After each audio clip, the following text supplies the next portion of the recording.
ঈদুল আজহার দিন বিকেলে স্টিমার ঘাট মেহেন্দিগঞ্জের একটা বরিশালের সঙ্গে যোগাযোগের অন্যতম স্থান এই পাতাহাট স্টিমার ঘাট লঞ্চ ঘাট। পরিবেশটা ঠিক এরকম পরন্ত একেবারে বিকেল সন্ধ্যার আগ মুহূর্ত। এখন মূলত এটা একটা যোগাযোগের অন্যতম মাধ্যম মেহেন্দিগঞ্জের মানুষের।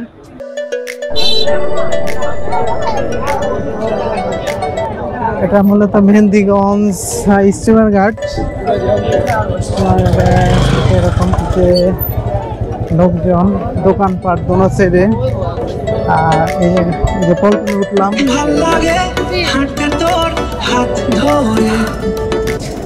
আমার স্পিড বোর্ড দিয়ে যে লোকজন বরিশাল যায় ওইরকম চিত্র দেখা যায়।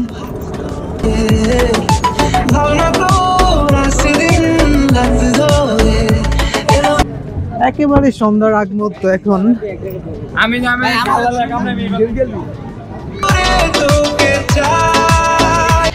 আবার পাশে ভাই পেয়ারা কি অবস্থা, বেচা কিনা কেমন আপনার?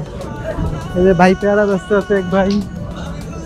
আর সিরিয়াল বেঁধে লঞ্চ গুলা দাঁড়িয়ে আছে, যেটা দক্ষিণবঙ্গের মানুষের চলাচলের অন্যতম একটা মাধ্যম। স্পিড বোট, এই ভাইরা ছবি তুলতে হচ্ছে। এই লঞ্চগুলা মূলত সকাল 6টা থেকে বরিশালের উদ্দেশ্যে যাতায়াত